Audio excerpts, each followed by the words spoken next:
आम आदमी पार्टी ने हरियाणा में विधानसभा चुनाव को लेकर अपनी पहली सूची जारी कर दी है। तो वहीं कांग्रेस से गठबंधन पर बात नहीं बन पाई है फिलहाल, और आम आदमी पार्टी ने 20 उम्मीदवारों की लिस्ट जारी कर दी है। हरियाणा में अभी फिलहाल आम आदमी पार्टी और कांग्रेस के गठबंधन को लेकर कोई भी खबर सामने नहीं आई है। तो कांग्रेस से गठबंधन पर फिलहाल बात नहीं बन पाई है। अब ऐसे में आम आदमी पार्टी ने 20 उम्मीदवारों की लिस्ट भी जारी कर दी है। तो कहीं ना कहीं एक प्रेशर पॉलिटिक्स यहाँ पर आम आदमी पार्टी की तरफ से इसे कहा जा सकता है, क्योंकि आम आदमी पार्टी ने 20 उम्मीदवारों को चुनावी मैदान में उतार दिया है। नाम सामने आ चुके हैं, क्योंकि 12 तारीख नॉमिनेशन की लास्ट डेट है। उससे पहले अब गठबंधन को लेकर बहुत बड़ा संशय है, होगा या नहीं। हालांकि जो संभावनाएं हैं वो बेहद क्षीण नजर आ रही हैं। आम आदमी पार्टी ने 20 उम्मीदवारों की सूची जारी कर दी है। अब फिलहाल गठबंधन को लेकर कोई जानकारी सामने नहीं आई है। हालांकि राहुल गांधी की तरफ से कहा गया था कि हमें गठबंधन में आगे चलना चाहिए, लेकिन फिलहाल ऐसा कुछ भी होता हुआ नजर आ नहीं रहा। आम आदमी पार्टी ने हरियाणा में अपनी पहली सूची 20 उम्मीदवारों के नामों के साथ जारी कर दी है। तो कांग्रेस से गठबंधन पर बात नहीं बन पाई है, और बताया जा रहा है कि कांग्रेस की तरफ से केवल 3 सीट को लेकर रजामंदी हुई थी कि 3 सीट हम आम आदमी पार्टी को दे सकते हैं। आम आदमी पार्टी 10 सीटों पर अड़ी हुई थी, लेकिन बात नहीं बन पाई। नतीजन आम आदमी पार्टी की 20 नामों की सूची पहली लिस्ट के रूप में सामने आ चुकी है।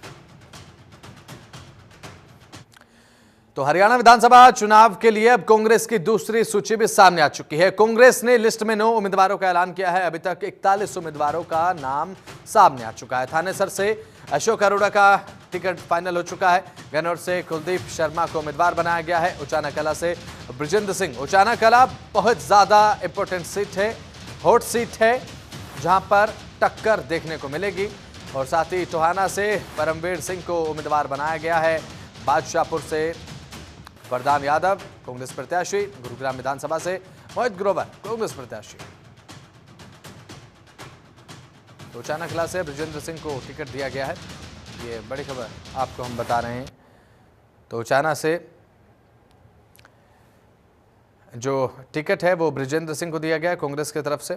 और ग्राफिक्स के माध्यम से जानकारी जो ये दूसरी सूची आई है, कहां से किसे किसे टिकट। थानेसर से अशोक अरोड़ा का नाम है। गन्नौर से कुलदीप शर्मा का नाम है। उचाना कला से ब्रिजेंद्र सिंह का नाम है, हॉट सीट है। उचाना कला से जेजेपी से दुष्यंत चौटाला खुद यहाँ से चुनावी मैदान में है। टोहाना से परमवीर सिंह और इनके प्रतिद्वंद्वी होंगे भारतीय जनता पार्टी में अभी फिलहाल जननायक जनता पार्टी को छोड़कर शामिल हुए देवेंद्र सिंह बबली। और तोशाम से अनिरुद्ध चौधरी को टिकट मिला है, और श्रुति चौधरी के साथ इनका मुकाबला होगा। भारतीय जनता पार्टी के प्रत्याशी हैं।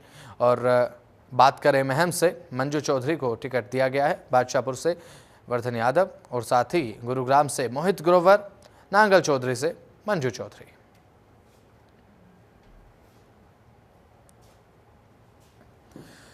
तो यहां पर 9 उम्मीदवारों के नाम का ऐलान कर दिया गया दूसरी सूची में। इसी के साथ अभी तक 42 उम्मीदवारों की घोषणा कांग्रेस की तरफ से की जा चुकी है, और कांटे की टक्कर कांग्रेस बनाम भारतीय जनता पार्टी। तो इसी बीच एक बड़ी खबर धर्मनगरी कुरुक्षेत्र से। कुरुक्षेत्र से एक बड़ी खबर आपको बता रहे हैं। धर्मनगरी से प्रधानमंत्री चुनावी शंखनाद करने वाले हैं। 14 सितंबर को हरियाणा आएंगे प्रधानमंत्री नरेंद्र मोदी। 14 सितंबर को पीएम मोदी कुरुक्षेत्र पहुंचेंगे। कुरुक्षेत्र की धरती से चुनावी शंखनाद किया जाएगा। प्रधानमंत्री के कुरुक्षेत्र दौरे को लेकर प्रशासन पूरी तरह से अलर्ट है। सिक्योरिटी के पूरे इंतजाम है। राज्य मंत्री और एसपी ने कार्यक्रम स्थल का जायजा भी लिया है, निरीक्षण भी किया है। सुरक्षा व्यवस्था के पुख्ता इंतजाम यहां पर किए जा रहे हैं। हरियाणा विधानसभा चुनाव को लेकर 14 सितंबर को देश के प्रधानमंत्री नरेंद्र मोदी धर्मनगरी कुरुक्षेत्र पहुंचेंगे और शंखनाद करेंगे चुनाव का। हरियाणा विधानसभा चुनाव को लेकर अब रैलियों का दौर शुरू हो जाएगा। भारतीय जनता पार्टी की तरफ से शंखनाद प्रधानमंत्री नरेंद्र मोदी करते नजर आएंगे। धर्मनगरी कुरुक्षेत्र से प्रधानमंत्री नरेंद्र मोदी कुरुक्षेत्र के दौरे को लेकर कार्यक्रम स्थल का जायजा लेने के लिए पहले अधिकारी भी पहुंचे। उसके बाद राज्य मंत्री सुभाष सुधा और कुरुक्षेत्र एसपी वरुण सिंगला वहां पर पहुंचे, जायजा लिया। बातचीत करते हुए कहा, प्रधानमंत्री नरेंद्र मोदी के कार्यक्रम को लेकर सुरक्षा की दृष्टि से सभी पुख्ता इंतजाम यहां पर कर लिए गए हैं। आज भी कार्यक्रम स्थल का यहां पर जायजा लिया गया। उन्होंने कहा कि सुरक्षा की दृष्टि से बाहर का जो जायजा लिया गया है, और साथ ही यहां पर ट्रैफिक प्लान डायवर्जन जो है वो भी लागू किया जाएगा। ये बड़ी खबर आपको बता रहे कुरुक्षेत्र से। प्रधानमंत्री नरेंद्र मोदी चुनावी शंखनाद यहां पर कुरुक्षेत्र से करते नजर आएंगे। जी बिल्कुल, माननीय प्रधानमंत्री जी का 14 सितंबर का अभी टेंटेटिव प्लान है, जिसमें थीम पार्क में जो है एक रैली से कैंपेनिंग की शुरुआत कर रहे हैं। इस संबंध में सुरक्षा की दृष्टि से हमने जो है अपना जो कार्यक्रम स्थल है और जितने भी जहाँ जो हेलीकॉप्टर की लैंडिंग होनी है इत्यादि सभी स्थानों की हमने आज प्रॉपर इंस्पेक्शन करी है, मैंने और डीएस साहब ने। और सुरक्षा की दृष्टि से एक डिटेल प्लान जो है हम एक ड्राफ्ट कर रहे हैं सिक्योरिटी प्रोटोकॉल को ध्यान। तो ज्यादा जानकारी के साथ हमारे संवाददाता प्रजन्य गौड़ हमारे साथ जुड़ चुके हैं। प्रजन्य, बात करें कुरुक्षेत्र में क्या कुछ प्रशासन की तैयारियां हैं? 14 सितंबर को लेकर प्रधानमंत्री शंखनाद करते नजर आएंगे धर्मनगरी कुरुक्षेत्र से। प्रजन्य,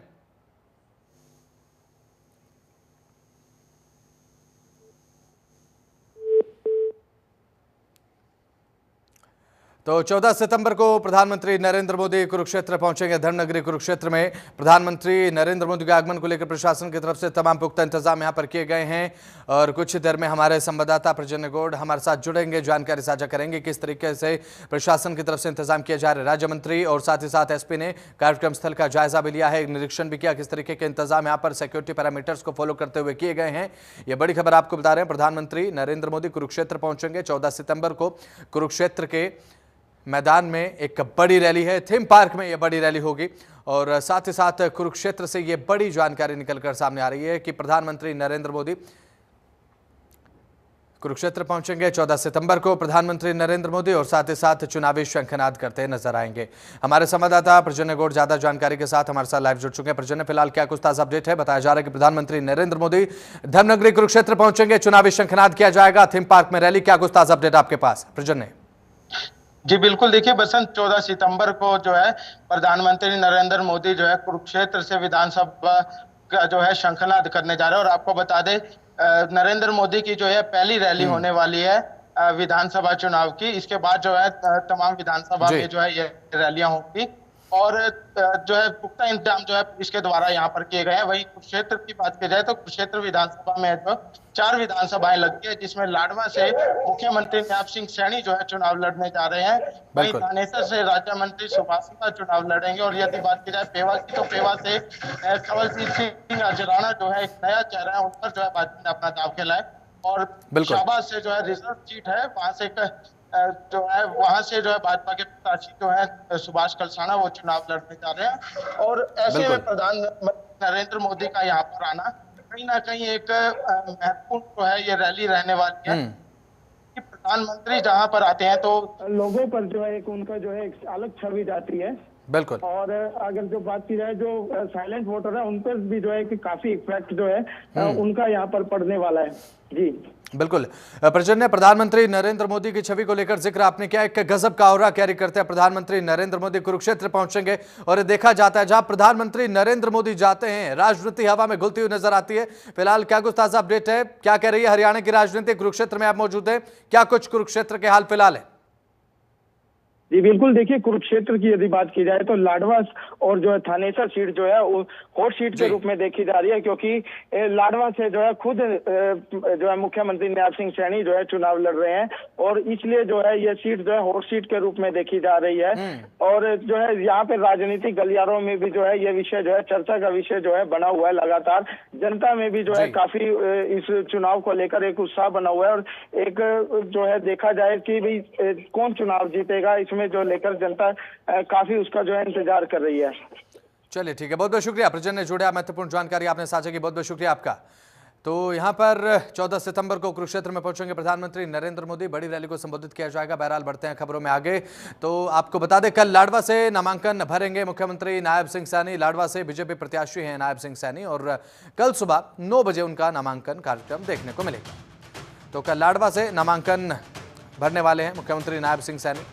लाडवा विधानसभा सीट से नामांकन दाखिल करेंगे मुख्यमंत्री नायब सिंह सैनी। पहले करनाल से अटकलें थी कि करनाल से विधानसभा चुनाव लड़ेंगे, लेकिन लाडवा की सीट से कल मुख्यमंत्री नायब सिंह सैनी अपना नामांकन दाखिल करेंगे, नॉमिनेशन फाइल करते नजर आएंगे। नामांकन के बाद रैली का आयोजन होगा और रैली में जनता को संबोधित भी करेंगे मुख्यमंत्री। इस दौरान भारतीय जनता पार्टी के तमाम बड़े नेता उनके साथ मौजूद रहने वाले हैं। कल लाडवा सीट से यहाँ पर अपना नामांकन दाखिल करते नजर आएंगे, नॉमिनेशन फाइल करते नजर आएंगे। तो मुख्यमंत्री नायब सिंह सैनी लाडवा सीट से विधानसभा चुनाव में हैं और अपने नॉमिनेशन को फाइल करेंगे कल सुबह 9 बजे का समय बताया जा रहा है। शिखा शर्मा ज्यादा जानकारी के साथ हमारे संवाददाता हमारे साथ जुड़ चुके हैं लाइव। शिखा, कल यहाँ पर नॉमिनेशन देखने को मिलेगा मुख्यमंत्री नायब सिंह सैनी का, क्या ताजा अपडेट है? अजय का सुबह 9 बजे सीएम जो है वो नॉमिनेशन करने जा रहे हैं। उसके बाद वो एक रैली को संबोधित करेंगे। कहीं ना कहीं वो जनता के बीच में जाके जिस तरह से और उनके कार्यकाल रहा है कुछ महीने का बातचीत जो है वो करेंगे। और अब दोबारा जो वोट आ रहे हैं वो जनता से अपील करेंगे, जनता जो है उन्हें वोट दे। पर कहीं ना कहीं सबसे बड़ी बात है कि लाडवा जो है एक हॉट सीट बन गई है, क्योंकि सीएम वहां से चुनाव लड़ रहे हैं। पहले वो ऐसे करनाल से एमएलए थे, उसके बाद उनको लाडवा से जो है प्रत्याशी चुना गया बीजेपी के द्वारा। अब वो वहां से चुनाव लड़ रहे हैं, तो कहीं ना कहीं ये सीट जो है वो महत्व हो जाती है बीजेपी पार्टी के लिए। और साथ ही पूर्व मुख्यमंत्री मनोहर खट्टर जो है वो इसमें शामिल रहेंगे। और भी पार्टी के जो नेता हैं वो इस कल के नॉमिनेशन में साथ रहने वाले हैं। और कल सुबह 9 बजे नॉमिनेशन होने वाला है और उसके बाद जनता को संबोधित किया जाएगा। तो कहीं ना कहीं एक जोश जो है वो जनता के अंदर अब वो बहुत ज्यादा बढ़ गया, क्योंकि तो उनके कैंडिडेट भी है, साथ साथ वो उनके सीएम भी हैं। तो कहीं ना कहीं जनता ये कल का जो रोड शो होगा वो काफी महत्वपूर्ण हो जाएगा। और साथ साथ लोगों के अंदर कितनी इच्छा होगी उस रोड शो को लेकर, क्या जोश होगा वो देखने वाली बात होगी। बिल्कुल शिखा, अभी तक करनाल से लड़ने की अटकलें थी, लेकिन अब फाइनल हो चुका है कि अभी जब सूची आई उसके बाद मुख्यमंत्री नायब सिंह सैनी का नाम आया लाडवा विधानसभा सीट से। अब ऐसे में करनाल से अब शिफ्ट हो चुकी है, सीएम सिटी अब करनाल नहीं रही। अब ऐसे में जो हॉट सीट है वो लाडवा बनती नजर आई है।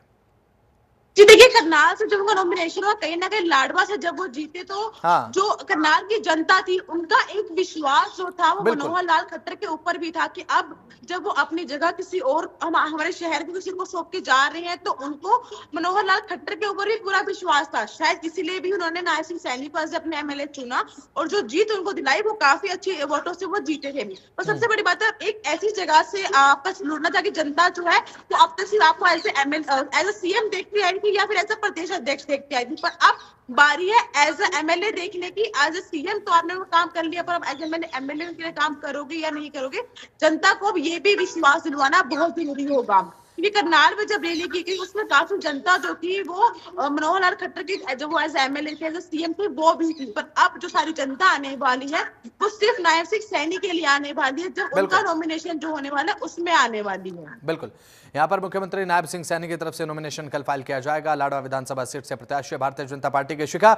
इसके बाद रफ्तार पकड़ता नजर आएगा प्रचार जोरों शोरों के साथ भारतीय जनता पार्टी के खेमे की तरफ से कल के बाद कल सीएम नॉमिनेशन करेंगे। उसके बाद 14 तारीख को प्रधानमंत्री नरेंद्र मोदी जो है वो कुरुक्षेत्र आ रहे हैं, वहां से वो प्रचार की शुरुआत करने जा रहे हैं। तो कहीं ना कहीं शंखनाद जो है वो बज चुका है, पर 14 तारीख को एक फाइनल शंखनाद जो है वो प्रधानमंत्री के द्वारा बजाया जाएगा। और उसके बाद कहीं ना कहीं लगातार चुनाव प्रचार जो है वो शुरू हो जाएंगे। और सिर्फ एक अकेली रैली नहीं है प्रधानमंत्री की, ऐसी बहुत सी रैली लगातार जो है वो हरियाणा में होंगी, अलग अलग क्षेत्रों में होंगी।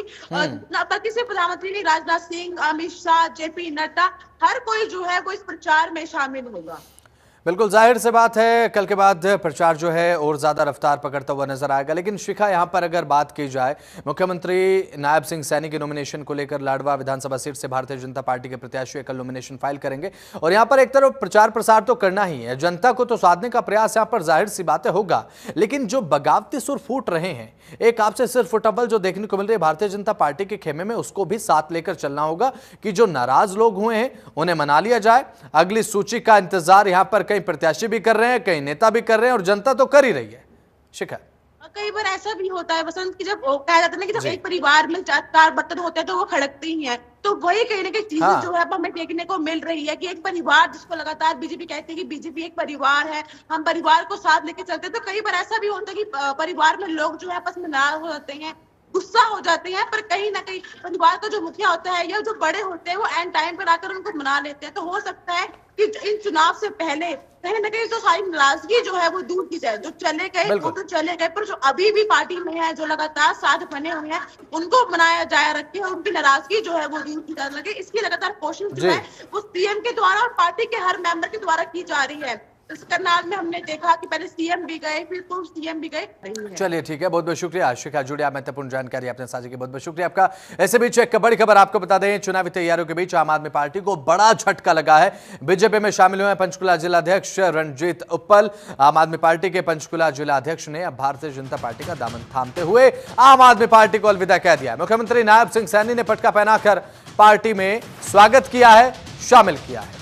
राज्यसभा सांसद कार्तिकेय शर्मा भी इस दौरान मौजूद रहे। हरियाणा विधानसभा चुनाव की तैयारियों के बीच आम आदमी पार्टी के पंचकुला जिलाध्यक्ष रणजीत उत्पल ने सोमवार को बीजेपी का दामन थाम लिया, आम आदमी पार्टी को अलविदा कह दिया है। ये बड़ी खबर आपको बता रहे, मुख्यमंत्री नायब सिंह सैनी ने उन्हें भारतीय जनता पार्टी ज्वाइन कराई है। यह समय की तस्वीर जब यहाँ पर रणजीत उत्पल आम आदमी पार्टी से भारतीय जनता पार्टी में शामिल हुए और साथ ही साथ मुख्यमंत्री नायब सिंह सैनी आपको तस्वीर में नजर आ रहे हैं, पटका पहनाकर पार्टी में स्वागत करते हुए मुख्यमंत्री नायब सिंह सैनी। और आम आदमी पार्टी के लिए जाहिर सी बात है बड़ा झटका है। पंचकुला जिलाध्यक्ष रणजीत उत्पल अब आम आदमी पार्टी को अलविदा कहते हुए भारतीय जनता पार्टी के हो गए।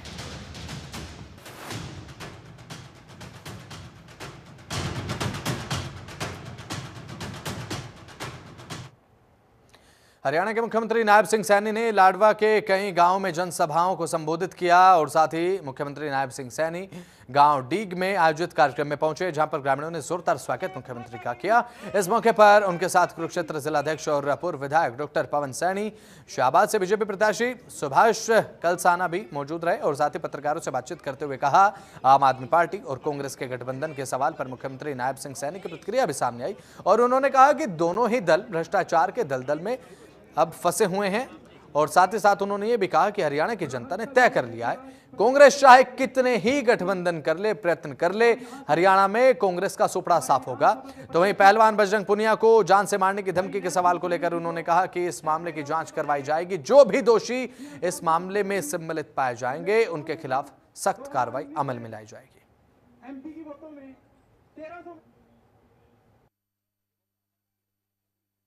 दोनों दलों के अंदर भय है, दोनों भ्रष्टाचार की दलदल में फंसे हुए हैं।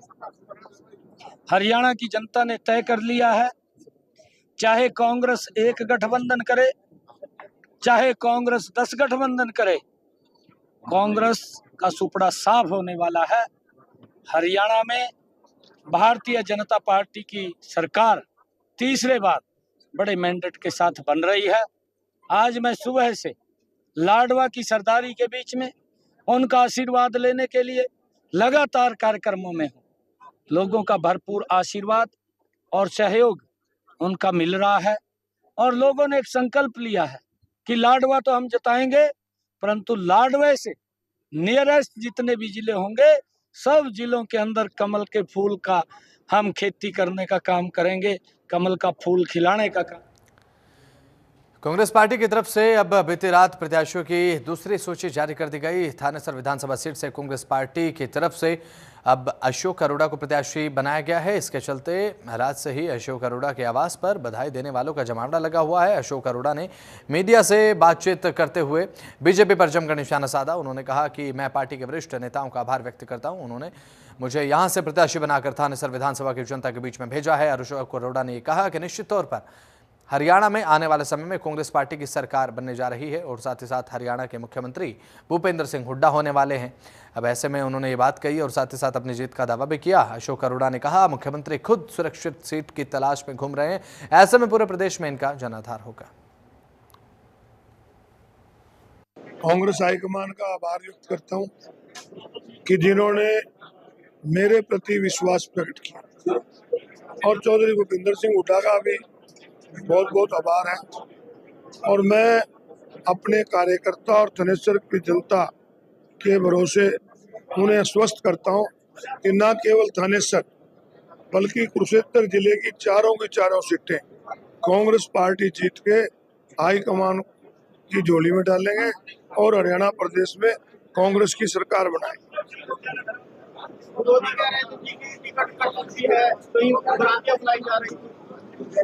विरोधी क्योंकि बुखलाए हुए हैं, उनको अपनी भाषा पे भी कंट्रोल करना चाहिए। जिस प्रकार हमारे कार्यकर्ताओं को गुंडा बताते हैं ना, तो ये कहीं ना कहीं उनकी बुखलाहट है। तो मेरा तो एक ही है कि हाईकमान के प्रति हम पहले विश्वास थे कि हाईकमान हमारे को टिकट देगा और 1 महीने से आप देखते होंगे पूरे थानेसर हल्के हर गांव शहर गली में हमारे कार्यकर्ताओं ने और हमने लोगों के बीच में दस्तक दी। पूर्व मुख्यमंत्री और केंद्रीय मंत्री मनोहर लाल खट्टर फरीदाबाद पहुंचे। मनोहर लाल फरीदाबाद के जो प्रत्याशी हैं विपुल गोयल और साथ ही तिगांव विधानसभा से बीजेपी प्रत्याशी राजेश नागर का नामांकन कराने आए थे और साथ ही साथ आपको बता दें फरीदाबाद पहुंचने पर उनका फूल माला पहनाकर स्वागत किया गया। इस मौके पर हजारों समर्थकों की भीड़ मौजूद रही। इससे पहले उन्होंने एक जनसभा को संबोधित भी किया। इस मौके पर उन्होंने कांग्रेस पर जमकर निशाना साधा।